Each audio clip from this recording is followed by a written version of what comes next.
Cinema is often called the ultimate empathy machine. It's designed to make us feel what the protagonist feels, to see the world through their eyes.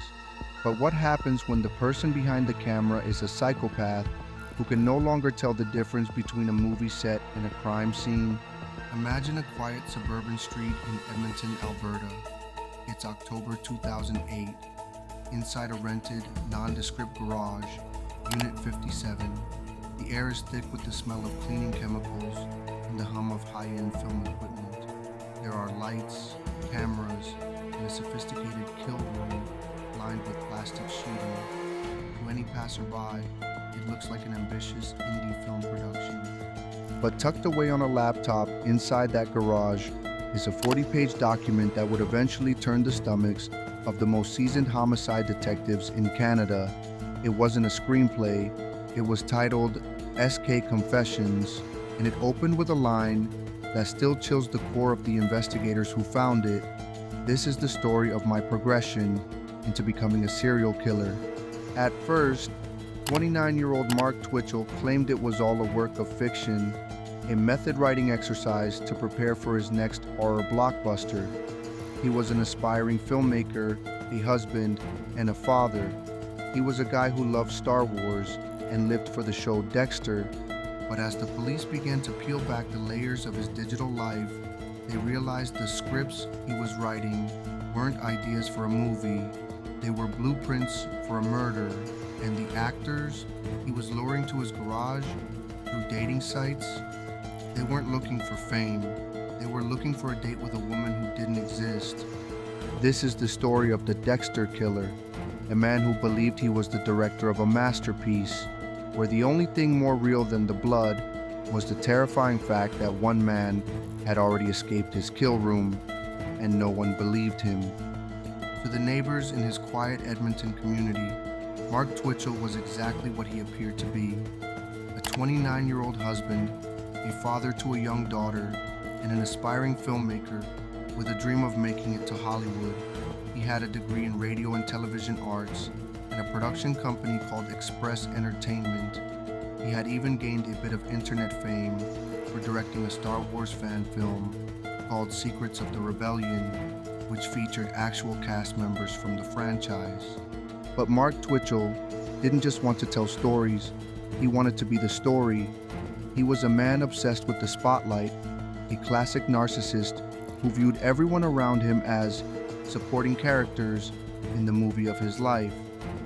And by 2008, his favorite character wasn't a Jedi, it was Dexter Morgan, the forensic specialist turned vigilante from the hit Showtime series Dexter. Twitchell's obsession went beyond fandom. He joined Dexter fan groups on Facebook, posing as the character, adopting his mannerisms, and eventually deciding that he possessed the same dark passenger as his fictional hero. He began to believe that he had a unique, superior perspective on life and death, a perspective he felt he needed to document for the world to eventually admire. In September 2008, Twitchell rented a small detached garage in the Millwoods neighborhood of Edmonton. He told his wife and friends it was a film studio for his new project, a horror short titled House of Cards.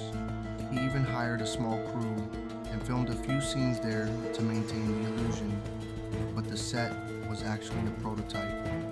He lined the floors with plastic, set up a galvanized steel table, and organized a collection of saws, knives, and a stun baton. He had the kill room.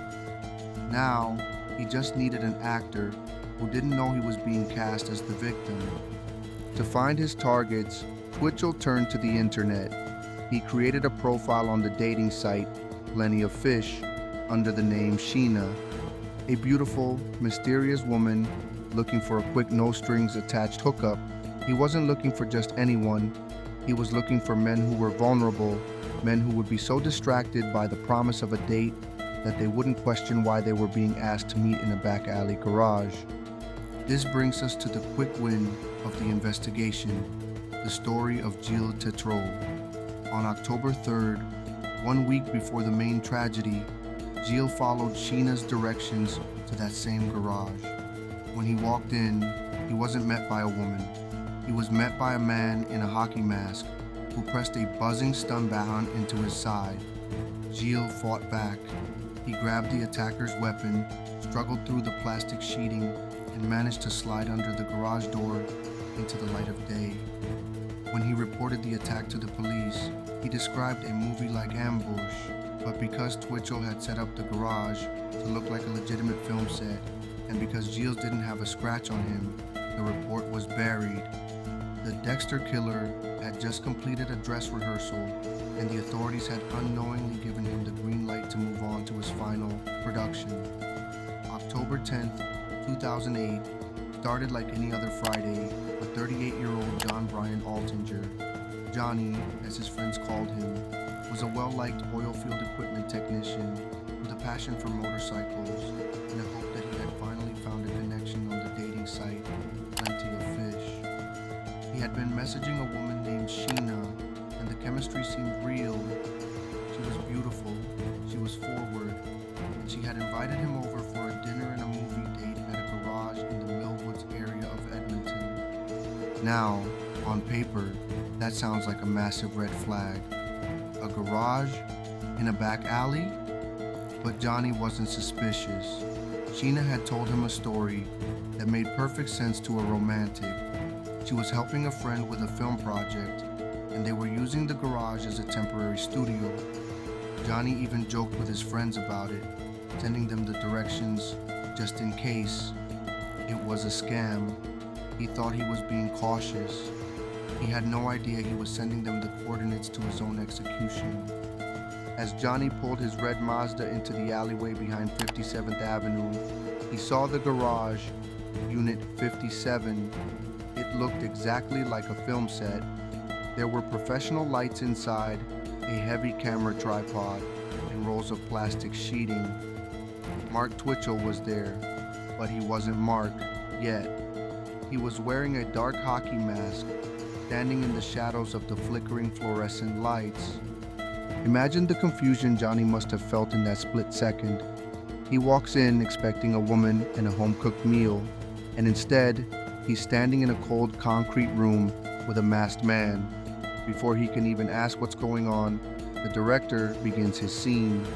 Twitchell didn't hesitate. He lunged at Johnny with a high-voltage stun baton, the crackling blue electricity filling the quiet garage. But Johnny was a strong man, a worker who spent his days in the oil fields. He didn't just go down, he fought.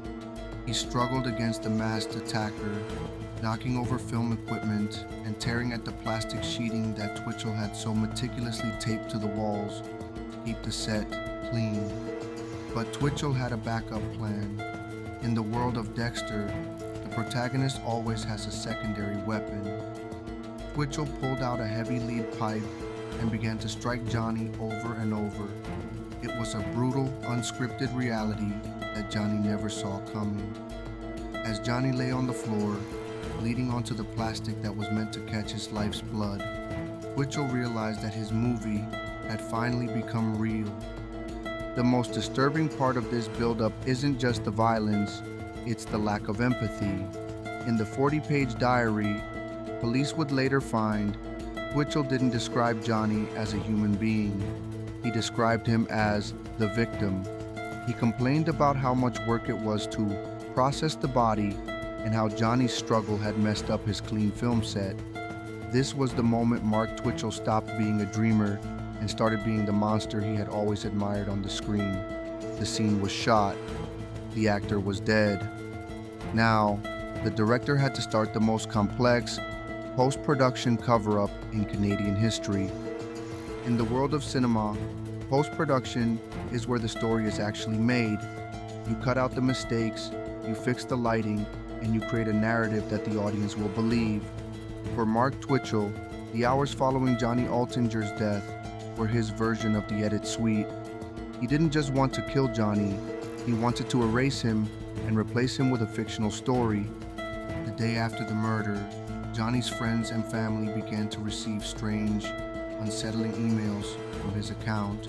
The messages claimed that Johnny had met a woman named Jen and that they were so head over heels in love that they had decided to fly to Costa Rica on a whim. The emails were written with a forced, upbeat tone, claiming Johnny was quitting his job and starting a new life in the sun. But Twitchell made the classic mistake of a narcissist. He assumed everyone else was as gullible as he was arrogant. Johnny Altinger was a man of responsibility. He loved his job, he loved his red Mazda, and most importantly, his passport was still sitting on his kitchen counter. When his friends went to his apartment and found his bags unpacked and his life still in place, they knew the Costa Rica story wasn't a romance, it was a kidnapping. They didn't see a man in love, they saw a digital ghost. While Johnny's friends were pounding on the doors of the Edmonton Police Department, Twitchell was back in Unit 57, busy processing the evidence. According to the documents later recovered, this is where the Dexter fantasy met the grueling, horrific reality of murder. Twitchell had meticulously prepared a galvanized steel table for dismemberment, but he quickly realized that what looks easy on a television screen is an exhausting, soul-crushing task in real life. He spent hours in that garage, working under the hum of his film lights, treating Johnny's body like a prop that needed to be disposed of. He eventually moved the remains in his own vehicle, attempting to burn some of the evidence and dumping the rest into a city sewer manhole. To Twitchell, this was just cleaning the set. He went home to his wife and daughter, played the role of the doting father, and even went to work, all while Johnny's blood was still drying on the floorboards of his garage. But the real conflict began when the police finally focused their sights on the aspiring filmmaker. When investigators impounded Twitchell's laptop, they found that he had attempted to wipe the hard drive. But in the digital age, deleted is rarely permanent. Forensic analysts managed to recover a 40-page Microsoft Word document titled SK Confessions. This is the document that would seal his fate. It wasn't written like a police report or a confession. It was written like a dark, philosophical memoir. In it, Twitchell wrote, "I have no reservations about who I am. I am a serial killer. I am a predator." He described the thrill of the kill. He described the work of the dismemberment. And most chillingly, he described the failed attempt on Gilles Tetreault a week prior as a successful failure, a rehearsal that taught him he needed a better weapon. Twitchell's defense team tried to pull off the ultimate cinematic twist. They argued that the document was pure fiction. They claimed Mark was a method writer who was so dedicated to his craft that he wrote a fake diary to see if he could understand the mind of a killer for a movie. They argued that the blood found in the garage was just stage makeup and that Johnny Altinger's disappearance was part of a guerrilla marketing campaign for his film. But the complication for Twitchell was that reality doesn't follow a script. While he was playing the role of the misunderstood artist in the interrogation room, the forensic evidence was speaking a much darker truth. The stage makeup was human DNA. The movie props were murder weapons, and the director was about to lose control of his final act. By late October 2008, Mark Twitchell's house of cards was falling. The police had the garage, they had the blood-stained plastic, and they had the incriminating SK Confessions diary, but they were missing the one thing they needed to secure a first-degree murder conviction: Brian Altinger himself. Twitchell, ever the narcissist, believed he was smarter than the Edmonton Homicide Unit. He had spent weeks directing the police toward dead ends, maintaining his method-acting defense. But the director had left behind a digital breadcrumb trail that even he couldn't erase. Using the GPS data from Twitchell's vehicle and a cryptic map found on his computer, investigators were led to a nondescript alleyway miles away from the kill room garage. Imagine the scene: a team of forensic divers and investigators standing over a heavy iron manhole cover in the middle of a suburban street. When they pried it open and descended into the darkness of the city's sewer system, they found the gruesome finale of Twitchell's production. Scattered among the waste were the remains of Johnny Altinger. Twitchell hadn't just killed him, he had attempted to dispose of him like trash, believing that the out-of-sight, out-of-mind philosophy of his fictional hero, Dexter Morgan, would hold up in the real world, but it was the trial in 2011 that truly unmasked the monster. As the 40-page SK Confessions was read aloud to the jury, the courtroom sat in a stunned, suffocating silence. This wasn't a movie script, it was a cold, clinical account of a human being's final moments. Twitchell had written about how he had processed Johnny, describing the physical exertion required to saw through bone and the curiosity he felt as he watched the life drain out of his victim. He even complained in the text about how the smell was worse than he expected from the movies. The Dexter connection wasn't just a theory, it was the backbone of the prosecution's case. They showed the jury Twitchell's Dexter altar, his collection of masks, his obsession with the show's kill room aesthetic, and the sheer arrogance of a man who thought he could commit the perfect crime because he had watched 8 seasons of a television show. The climax of the trial came when the one who got away, Gilles Tetreault, took the stand. For the first time, the public saw the prequel to Johnny's murder. Gilles described the hockey mask, the crackle of the stun baton, and the sheer terror of realizing he was being hunted. His testimony bridged the gap between Twitchell the filmmaker and Twitchell the serial killer. When the verdict was read, guilty of first-degree murder, Mark Twitchell didn't break down. He didn't show remorse. He sat there with the same detached, analytical expression he likely had while editing his fan films. The director had finally reached the end of his script, but there was no applause. There was only the reality of a life sentence and the knowledge that he had destroyed multiple lives just to see if he could feel the thrill he saw on a screen. The mask was off, the kill room was empty, and Mark Twitchell was finally forced to trade his director's chair for a prison cell. Even years after the gavel fell, the Mark Twitchell case leaves us with a question that feels like something out of a psychological thriller. Throughout his trial, Twitchell didn't just admit to the writing, he leaned into it. He argued that SK Confessions was a deliberate work of fiction, a dark, experimental piece of method writing designed to see if he could truly inhabit the headspace of a predator for his upcoming films. He claimed the blood in the garage was part of a guerrilla marketing stunt and that he had never intended for Johnny Altinger to actually die. It was the ultimate narcissistic gamble, asking a jury to believe that he was a genius storyteller who had simply lost control of a publicity stunt that went too far. But the FBI's behavioral analysis unit and forensic profilers saw something different. They didn't see an artist, they saw a narcissistic psychopath who used the guise of filmmaking as a permission slip to act out his darkest impulses. They pointed out that Twitchell didn't just write about a kill room, he built one. He didn't just script an ambush, he lured a man to his death using a fake identity. This leads us to the debate that still divides true crime enthusiasts today, and I want to hear your take in the comments below. Do you believe Mark Twitchell was a delusional fan who genuinely believed he was a director and that his crimes were just production costs? Or was the filmmaker persona just a convenient mask he used to hide a lifelong desire to become a serial killer? And specifically, looking at the SK Confessions, the diary he claimed was just a script, do you think a writer can ever go too far in the pursuit of realism? Or was Twitchell just a predator who got caught in his own web? We've seen him attempt to re-enter the dating world from prison, seeking meaningful friendships while claiming he is an entirely different person now.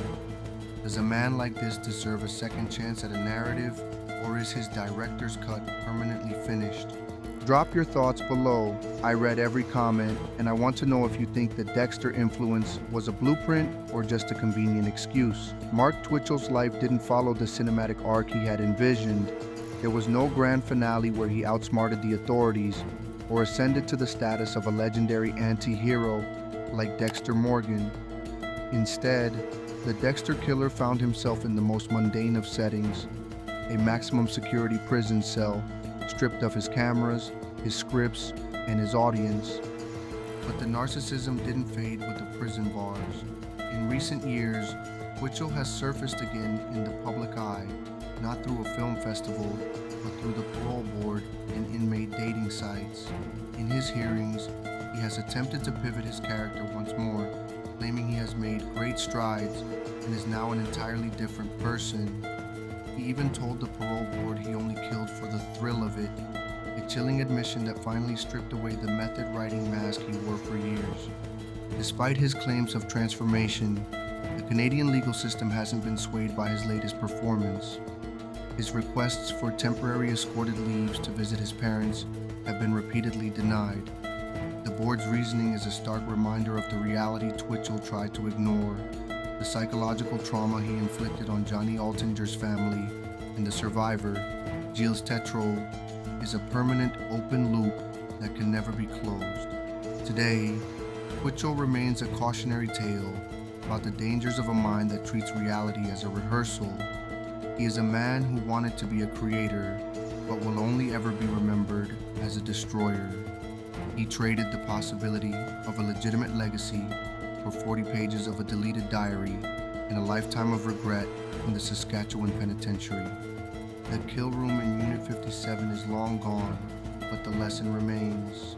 When the line between fiction and reality is crossed, the cost is measured in more than just production value.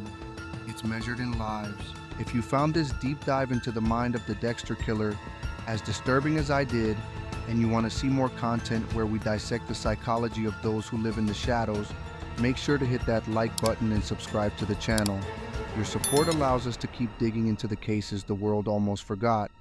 And if you're ready for another chilling case, click the video on your screen right now to see more. The next story is just as dark as this one, and you won't want to miss it. I'll see you over there.